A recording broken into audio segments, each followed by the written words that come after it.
Have you ever thought about how everything is so predictable, so confined, so bleak, so monotonous? Like you go to your job, you do the same thing, you meet the same colleagues, talk about the same thing, you go home doing the same thing, you go out, you go to the gym, you meet the same people, nothing out of the ordinary, so bland. Say if you wanted to impose some degree of variety or adventure, you go to a new place, travel to a new country, a new city. Most of the tourists are all going to the same top attractions, highly systematized. There's nothing wrong with it in and of itself. It's just the result of attempting to sustain a cohesive, well-functioning, safe, reliable system. The more I think about it, the more I think about The Matrix, the movie The Matrix, and what it really means. And people talking about escaping the Matrix.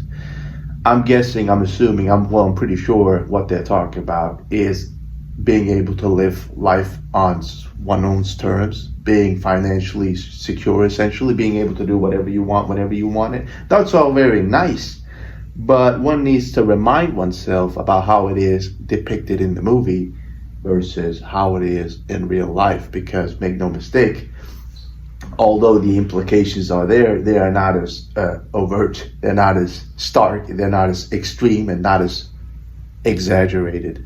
So in the movie, essentially what you have is the humans are living in a false version of reality. They're living in a computer world. They're living in a simulation, essentially, fully ignorant, while their bodies in reality are being exploited. They're being harnessed for their body heat specifically.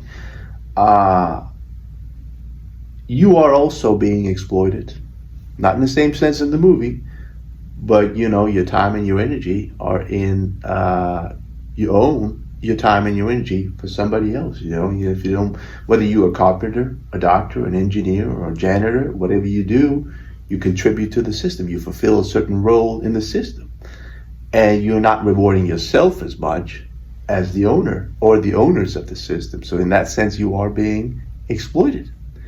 And I don't really think that many people, most people are not aware of the fact that there are people out there, the owners of the system, a few people, wealthy people, that gets to live life on their own terms, that gets to live exuberant lives, glamorous lives, lives that the average person won't get to live, and they're content with it. And how it is said in the movie, I like this term, they are hopelessly inert. They are dependent on the system, and they'll do anything to defend the system.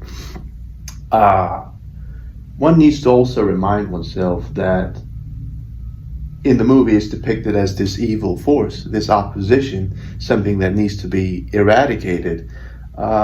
It's important to remember that, try to live outside the matrix, try to provide for your own electricity, your own heat, your own safety, your own clothing, etc. I know many people that would give anything to live in the matrix, so to speak, to be governed, essentially. People in the third world, they will give anything, and they will be super content with living inside it. So at the end of the day, it all boils down to perspective, I believe.